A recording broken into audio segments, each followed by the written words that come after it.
Welcome to another episode of Moonshots. This week, I am so glad to be in the presence of one of the world's most artificial intelligence experts.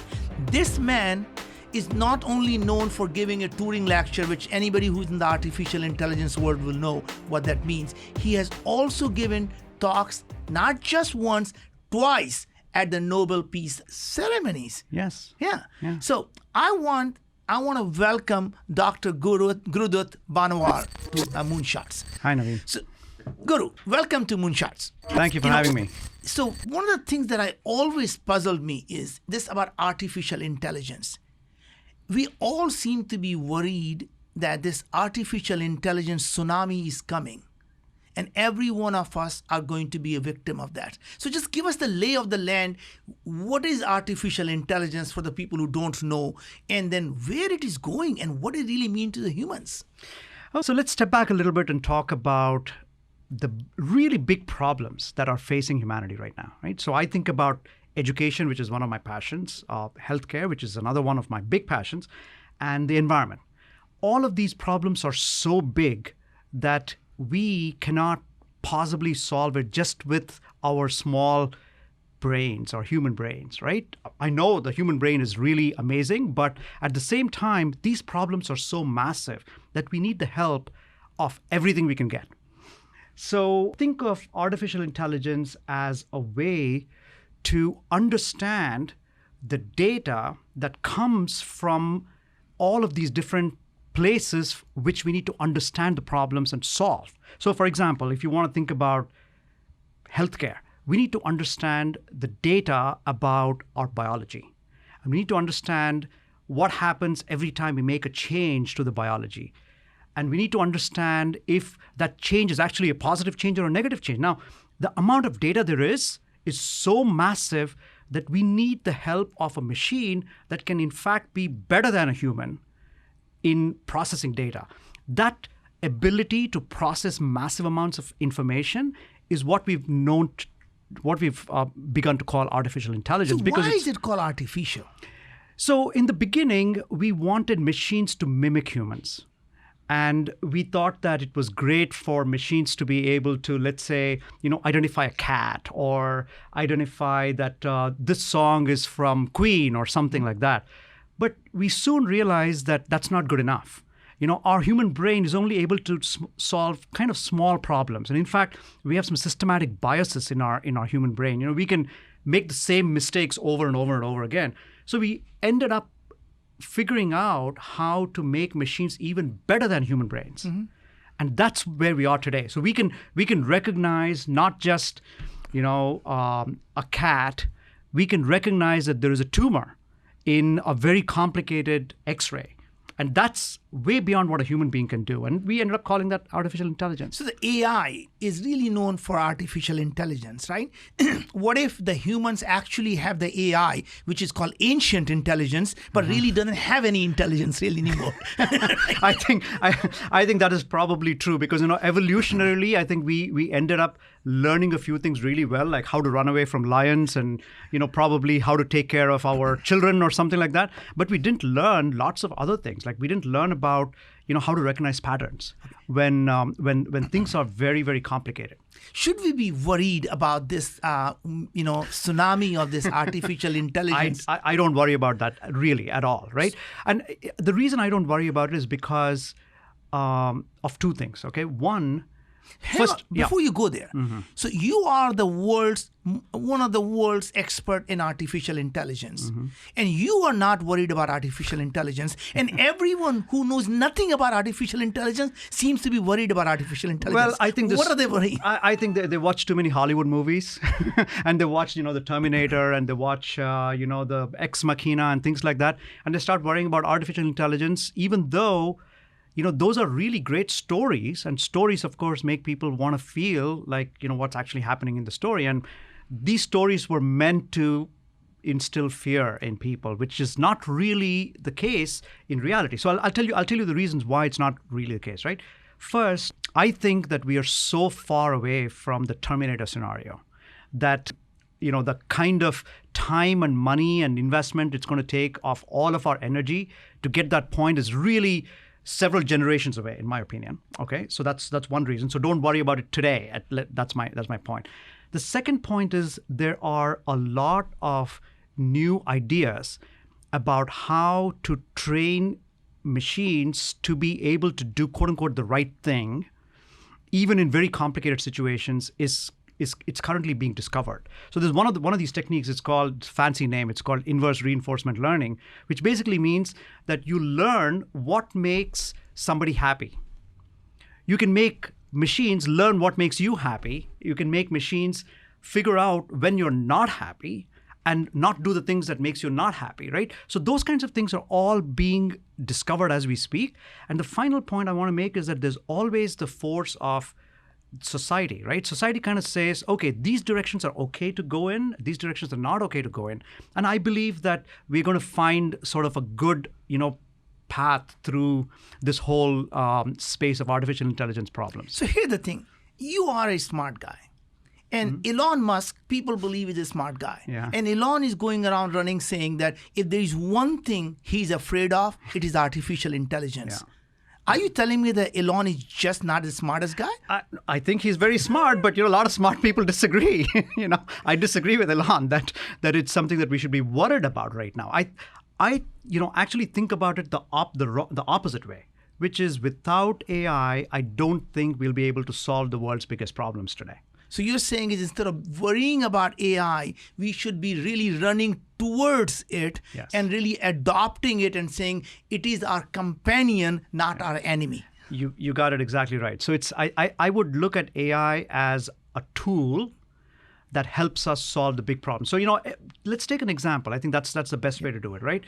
Right now, of course, I'm focused on a lot of biological problems. Now, if chronic disease was not such a huge issue in 21st century, I probably would, be able to solve, the way people solved health problems in the 20th century. Probably, discover one little thing here, one antibiotic there, or one drug here, and one therapy there, and so forth. But chronic disease is such a complicated problem that you need to understand the entire human biology at a molecular level. Now, can you tell me that any individual person can understand all the molecules in your body, the human molecules, the non-human molecules, and everything else? No, it's impossible. So without a computer and without artificial intelligence, it's pretty much impossible to solve the problems that causes chronic disease. But Guru, just to be clear to audience, you work with Viome, and you are the artificial intelligence expert and the AI specialist at Viome. And the things that you're talking about that you're doing with the human biology, you're working at Viome, right? Yeah, exactly. Yeah. So the main issue that we are addressing in Viome, as you know, is the question of how do we make chronic illness completely go away, right? Make it really an option for people, not make it a question of bad luck. So in order to solve that problem, you cannot take the traditional approach. You cannot simply say, you know what, I'm going to come up with a great idea. I'm going to come up with a set of rules. I'm going to come up with one drug, or I'm going to come up with, one procedure with which I can solve this big, huge problem. What I need to do is to understand the entire system that biology has kind of evolved to, and then figure out what is actually not in balance in the biology. And I want to come back to the AI world. Question is, what is the data that corresponds to the biology that is in your body? And for us, we are able to get certain, sequences like DNA and RNA sequences from your body and put that data together to understand what is the nature of the biology that's going on inside any one individual. So we basically create a virtual organism just with data, and then we analyze that virtual organism through data, and we try to figure out how can we rebalance and reset this organism. And I cannot imagine a way of doing that without doing AI. So can you give one example that will bring it home? Because my understanding is not only you are able to identify, you can actually predict someone is about to have a disease. You can not only prevent it, you can also now reverse it. So can you just give an example of what are the kind of things you're doing that is just mind-boggling? Yeah. So let me pick a very, very simple example, right? So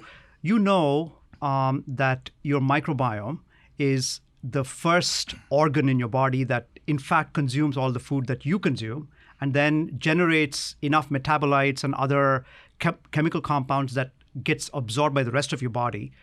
But if you think about something that is very, very fundamental to your daily life, which is how your body responds to sugar when you ingest sugar or any sugary carbohydrate substance, it is, it's only recently that we've discovered that your microbiome plays a role in how carbohydrates are metabolized by your body and then gets into your bloodstream, which can be very high in terms of the sugar that you see in your blood, or it can be not so high. So your ability to metabolize sugar and your ability to handle your basic metabolism in your blood depends on your microbiome. So I want to stop you for a second here. I'm assuming you're telling me that some people can eat pasta and bread and have very little response in terms of glucose response in their body, and other people can't even eat a tiny bit and their blood glucose goes through the roof. That's exactly. I mean, my favorite example is you can eat ice cream. And I can eat ice cream, and for you, probably your blood sugar will not go up at all. And for me, my blood sugar may go up quite a bit based on how your microbiome is, based on how the rest of your, physiology is. And you cannot just imagine or assume that ice cream is bad for everybody, or ice cream or something else is good for everybody. I don't care. If you can find me a person who doesn't have any response to bread, pasta, and ice cream, I am taking their microbiome. I don't care what anyone says. Exactly. So, if I can change my microbiome so that I can eat as much ice cream as I would like, that's my dream life, right? So we just found, in fact, we just published a paper about this. And if people are, in your audience are interested, they can go see our paper and understand how your microbiome, as well as many other factors in your body, determines whether or not your blood glucose rises drastically when you eat ice cream or banana or anything else. So am I right, Guru? So what you're just telling me, just to me, is imagine, instead of looking for gold or a Bitcoin, the next big currency really is going to be this poop, which is really microbiome. So people are going to be running around the person who can eat ice cream and bread, and their poop is going to be worth more than a Bitcoin. Actually, that sounds like a great idea. I had not heard of poop and Bitcoin being equated in any single sentence. But I think that is true. If let me put it this way, right? If you realize that your microbiome allows you to eat as much ice cream as you want, save your poop because it may be worth a lot of money one day. In one of these biobanks or something like this. A lot of people have said the Bitcoin is just a piece of S, right? Maybe the S is the Bitcoin. Okay, I would agree with that. That's a new thought. There's a moonshot for you. Save your poop, become rich, and maybe one day you'll solve all chronic disease because you're a healthy person. Now, and coming back to it again, going back to the artificial intelligence. Yeah. I mean, let's start focusing on today. Most artificial intelligence are really, to large extent, really dumb. I mean, they do very specific thing for very specific domain. Yeah. And the whole idea in Hollywood is this general artificial intelligence that somehow or West world, right? Yeah. I mean, these, people are going to pop up and you won't be able to know the difference between a human being and a robot, or human being and this AI. Yeah. That is not, you being this world's expert, you don't see that coming in the next 5-10 years. Well, look, let me put it this way. If you take the best approaches that we have available today, right? So one of the recent approaches that you may have heard of just in the last few days was, taking an old portrait, like let's say the portrait of Mona Lisa, and completely automatically animating that portrait and making that person, like Mona Lisa, talk any sentence that you'd like, right? So all of those kinds of techniques are based on certain technologies that are very much focused on a single task. That it's not focused on general problem solving. It's that particular solution or technology. So this is what you're talking about, deep fake videos and deep fake. Yes, deep fake videos, exactly. Okay, so deep fake, right? Or if you take another example, which comes from my former group at IBM, This is a technology called Debater, and you give it a topic, and it finds the pros and cons of that topic, looking at all of the information available on the web. So, for example, you can say, are we going to have a recession this year? And, it'll look at all the information that's available on the web about economies and about people's opinions and put it all together and say, hey, here are the reasons why there may be a recession. Here are the reasons that may not be a recession. But it's a very focused problem, right? So teaching a machine like that to go and create a movie, for example, is just not even imaginable at this point in time, okay? Teaching a machine that can take Mona Lisa, like deepfake, and creating a fake video kind of thing, teaching it how to drive a car is not even fathomable right now. Hold on for a second here. Yeah. So when people are talking about having their self-driving cars, Yeah. you're telling me they're just not possible? Well, look, I think self-driving car as a very specialized application is possible. So you can have a Mona Lisa drive a car. Well, I don't know whether the technology that is used for animating Mona Lisa It's different. is a very different technology than the technology that's used for self-driving cars. But however, the self-driving cars, you don't doubt that they're going to be coming in the very near future. I think self-driving cars can be made into a reality in terms of technology, but I'm not sure about self-driving cars being applicable in every environment that we can think of. Can you have a self-driving car in India? I think it's going to take a couple of decades to get there, just in terms of the traffic patterns and in terms of the complexity of driving. But here in Seattle, probably you can have a self-driving car taking care of most things, and hopefully it can also learn how to do left turns and all that stuff, which you cannot do right now, by the way. Left turns at lights. Right. So, my point is, a lot of, I would say, human beings have a very difficult time making a left turn without getting into an accident, but that's for some other day. Yeah. But the point is, this idea of artificial intelligence taking over the world. Yeah. So how far, have you watched Westworld? Of course I have, yes. So now, how far are we from living in that Westworld? Well, let me put it this way. It's not going to happen in my lifetime, I don't think. I don't think it will happen in this century, actually, just because, we still have 80 years in this century, so it's actually a quite long-term thing, right? My view is getting to that level of general intelligence requires breakthroughs that will probably take 2 generations, is how I'm thinking about it, okay? 2, maybe even more generations. But 2 generations is about 40 years old. Well, I was thinking 2 generations as in, my kids, right, when they grow up. It's probably going to be the end of the century, right? By the time they grow up and they're able to do these kinds of things, that's how far I think it's going to take. And why is that so hard? In my mind, the fundamental techniques for general problem solving have not been built yet. So this whole idea of general problem solving, where you have to first understand what question to ask, and then you have to understand, based on that question, how do you formulate a solution? And then you solve that problem, right? So that 3-step process, that's general problem solving, has not yet been figured out. The last part of that, which is once you know exactly what the solution is, if you have a lot of data that's already been annotated, then you know how to solve that problem. That is the narrow AI, and that has been solved today. So taking 1 step back is how do you formulate a solution? Taking 1 step back is how do you ask the right question? That is still, 2 generations away in my mind. So, but you're still going back to this idea of having lots of data, and I hear about these things. They're self-learning. The people don't require a lot of data. They are able to learn just like human beings. At a toddler level, they just keep learning themselves and keep growing and becoming smarter and smarter. Yeah. You're saying that's just too far away, or this? No, I think there are very, very small examples, where they apply this technique called as one-shot learning. Where you have a single example of something and you learn something very general from that. But the basic techniques for how to do that have not been developed at all. All the breakthroughs you hear today, which is AlphaGo or deepfake or debater, there's a lot of data and a lot of training. You need armies of people to even create the training data to teach these things, unless it's a CAD or something, which the data is already there on the internet. My understanding with the AlphaGo was that it was able to play multiple games against itself, and it actually got better by just simply playing by themselves, rather than having to create a lot of learning data by the human beings. Yes, and the reason that was possible again was because it was narrow enough that there was a small domain where you had a very sort of a prescribed set of rules. And within that set of rules, you can generate lots of games and then play against yourself.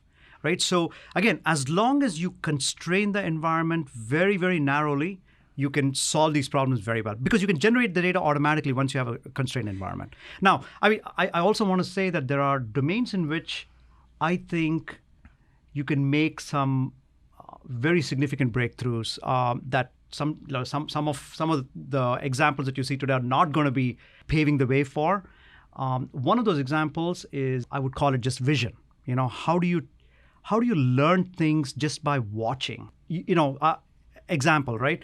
If you look at a person walking, can you teach, or can a robot learn how to walk by watching other people walk? I think probably in 10 years, or even less maybe, you can have robots learning to walk just by having some basic circuitry and the ability to watch other people walk. You can learn how to walk. I think you can do that. So that's a vision breakthrough. But there are certain vision things that you cannot learn. So for example, the famous apple falling from the tree that, Einstein learned, or not learned, or actually Newton. Yeah, Newton observed an apple falling from the tree and realized that there's a law of gravity, right? So if you ask the question, can an AI watch an apple falling from a tree and come up with the laws of gravity? That is a very, very complicated theoretical breakthrough. Now, can AI learn that? I don't think so. But I believe even Newton probably didn't see one apple fall and say, all right, I got the law of gravity. He probably had a whole bunch of things that actually gave him the idea there is a gravity there. There is no way that even human mind saw one apple fall and said, I think there is a law of gravity here. That's just an example. But the idea is that learning the laws of physics by watching things fall from a table or, cars moving on the street and so forth is a very, very hard problem. There's a very small number of people. For example, Professor Gary Marcus at NYU is one of the people who's been looking at, physical issues and problems like, learning the laws of physics and so forth with one-shot learning. And I don't think anybody believes that, AI can learn the laws of physics anytime soon, and not in the next 1 or 2 generations. All right. So, Ray Kurzweil. Yeah. And when he talks about having a singularity in the next 15 or 20 years, how is that even possible if you believe none of these AI things are going to happen? Well, I don't agree with Ray, to be honest with you, that we are at a point where in the next 15 or 20 years, we're going to come to the singularity, where, singularity is defined as there's super intelligence in pretty much in every domain that you can imagine, right? Yeah. Now, there is superhuman intelligence already in certain domains. Like, that's a given. But if you define singularity as having a general purpose computer that's able to solve any problem better than humans, I don't think 15 or 20 years is going to be enough. Are you saying that somebody's going to be able to completely digitize the human brain and to be able to put that on a robot and essentially to be able to have, multi-sync in real time using 7G or whatever that happens to be, or 8G at that time, and be in multiple places and having that human experience? You don't think that's happening by 2045 as Ray Kurzweil thinks? Yeah, that's 25 years from now, right? Yeah. So I don't know what it means to have the human experience. Now, if you want to define it as, can all of the visual memories of a person be recreated in a kind of a digital form, including, the inferences, meaning all the understanding of the visual memories, like, this is my father or my brother or whatever. All of those things can obviously be done, in that limited context. Now, can we take Ray's brain and create a computer that can do the same kinds of inventions that Ray was able to do in 25 years? I have very, very strong doubts about it. Really? Yeah. So, here's a very interesting thing that I noticed. The people who are expert at something, they just seem to have always that skeptical about what is possible. Yeah. And then you have what I would say the entrepreneurs out there who have little or, little knowledge of the subject. They go out there and saying, look, in the next 20 years what is possible. Maybe that's a problem. Maybe some of us, are just too close to the technology. But, look, Ray is a great example of someone who really understands technology. And I respect him a lot because he's projected over the course of multiple decades where the technology is likely to be. But I think the problem is the techniques that are available today and the techniques that we even know are going. So these are known unknowns, right? Mm-hmm. I can't even draw a straight line from the known knowns to the known unknowns. But I think in order to get to artificial general intelligence, you're going to get to unknown unknowns, which, we haven't even defined what these things are yet. But that's the whole beauty of it, because the reason this exponential technology works like that is because computers are actually becoming on top of each other. That means every single time what you're learning becomes the base that creates the next thing. Yeah. That means human brain may not be able to fathom or figure out what the known unknown is, but the AI will be able to figure out what unknown is. So that comes back to my other point about, can AI ask the right question? Yes. Because, we have to get to the point where to get to singularity, you have to be able to get a machine to ask the right question, which I think is the hardest part because, I don't even know what it means to ask the right question. But that's my point. That's very hard for humans. I mean, as I talk about the moonshot thinking, one of the things I always talk about it's not having the right answer. Yeah. It is about asking the right question. Exactly. And I can tell you 99% of the human beings don't ask the right question. Exactly right. So how can we even imagine a machine asking the right question? But that's my point. Maybe the machines will be better at it than the human beings are. Anything is possible. I think definitely our fiction has led us to believe that, all of these things are possible. But, I'm a kind of a realist. So I go back to what do we know? I mean, let's go back 15 years or maybe even 20 years. And when we did Deep Blue, which was the chess machine, if you asked me, could we build a machine that can do question answering and Jeopardy in 15 years, I would have probably said, yes, there's a chance we can do that. There's a shot at doing it. And, it took us like 6 years to build that at IBM. This is part of the group that I was in. Going from Jeopardy to Go took another 4 or 5 years. Mm-hmm.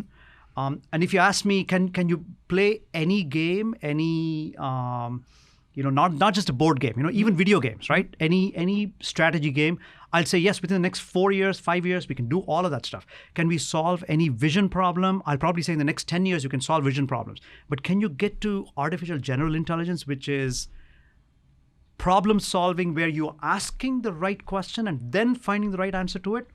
I don't think we can do it yet. I mean, I just can't see a path from wherever to that point. Sorry. Well, here you are. I mean, honestly, this is, to me, is amazing that every time we have an expert in that field, they always tend to be extremely pessimistic of what is possible, right? And every time a disruption happens, it comes from people who are outside that industry. So it is a common phenomena that the experts are always looking at the way the world is, and the people who are coming from outside the world are looking at what is possible. Yeah, I mean, look, at this point, it's not about even experts figuring out what is possible, because I think fiction has already shown us that. I mean, I grew up with Star Trek. Yeah. And, that was in the 80s and the 90s. And I already know this is where we want to, the space travel is possible, AI is possible, I know what HAL is, I know all of that stuff. But the question is, where are we today? And what is the gap between today and what that fiction shows? There are just some very, very fundamental things about intelligence that we don't understand. So let's go. Can I just switch topics a little bit to neuroscience? Yeah. Right? Do you know that most of the techniques that we use in AI today are based on some of the fundamental understanding of how neurons work and so forth, which happened about, let's say, 20 years ago, right? So, neural computing of all kinds was coming from neuroscience. Now, if you take some of the best neuroscientists today and ask them the question, okay, what is the basis of intelligence? All they'll tell you is, we know that there are, 7 or 8 or 10 layers in your neocortex. And we can tell you for the first 1 or 2 layers, we can tell you what happens, which is about, your visual cortex, how signals are interpreted and how shapes are identified and so forth. But there is the higher level intelligence where, all of this sort of common sense understanding, we call it common sense understanding, and problem solving happens, we don't even know how our brain operates. Now, when we don't know the basics of how our brain operates, I think the only way we can hope that AI will learn it is you build the basic infrastructure of how neural networks work and assume that those neural networks will somehow learn from seeing people walk and people run and all of that stuff. They'll learn how to, let's say, build a house. Okay? Now, is it possible that they'll build a house? Sure, but the amount of data that is necessary to train them to build a house is the equivalent of, some part of evolution. Because evolutionary thinking is what got us to this point, right? Mm-hmm. So for me, we are trying to compress all of evolution into some small number of years in terms of general problem solving. And I don't see how that can happen. I mean, the West world, that's the whole theory, right? They watched the guest and they actually learned everything from the guest to make the host better, right? So the point really is that I actually believe that this is actually going to be possible a lot sooner than you think it is, because you're so caught up on how to do it. Whereas rather than worrying about what is it that we need to do and not worry about how to do it. And that's a fundamental reason. Well, maybe somebody will figure out, some basic way of jumping from our current substrate of AI, which is neural networks, to sort of this next level of problem solving, which we don't know how to do at all. So there's a big gap. So, somebody might, some genius might wake up one day and say, hey, look, I've figured out how to jump that, that big chasm. And if you do it, then everything is possible. But, obviously, our understanding of human brain is actually exponentially growing, because now we are able to look at the live brain. Before we were only able to look at the dead brain, slice them, and we basically looked at what happened. Now we are able to have a transparent brain, so you'll be able to watch exactly what the connectomes are happening. We know lots of interesting things through optogenetics and stuff that we are able to figure out now. So I absolutely believe that not only we're going to get a better understanding of human brain, we are able to now predict what people are thinking just by looking at the signal. So I believe that is going to happen. But in addition to that, there may be completely different way of solving this problem. And one we may realize that it is really a quantum problem. It may be completely different than what we ever thought the neural networks are all about. Yeah, so let's just step back and think about evolution for a second, if you don't mind, right? Most of our neocortex has evolved to handle visual information. Sure. Right? 50% of your neocortex is doing visual information only. Now, somehow there is a different part of your neocortex that's able to handle things like, equations and theories and everything else, right? I am saying that the half of the the neocortex that handles visual information, we can probably replicate with AI. I'm pretty sure that we will in the next 10 years. That's what I'm saying. So that's 50% of your neocortex, okay? The remaining 50%, which is what a lot of the researchers call sort of your slow brain, which is, when you do reasoning steps one by one and you actually solve very complicated problems and where your theories are embedded, that is the part that I don't think is going to happen for the next 2 generations. Well, so here we are, Guru, towards the end of this episode. And I just want you to give an audience, look at the audience and say what you believe is going to be the future of AI, and just take them into 30-second or 2-minute vision of where you think the AI is headed. Okay, great. One of my dreams about AI is to build a machine that can actually help us advance science itself. So I would love to have an AI that allows me to create new experiments that gives us new discoveries that will then come back and help us build better AI. So if we can do that, it's sort of like a self-perpetuating AI machine.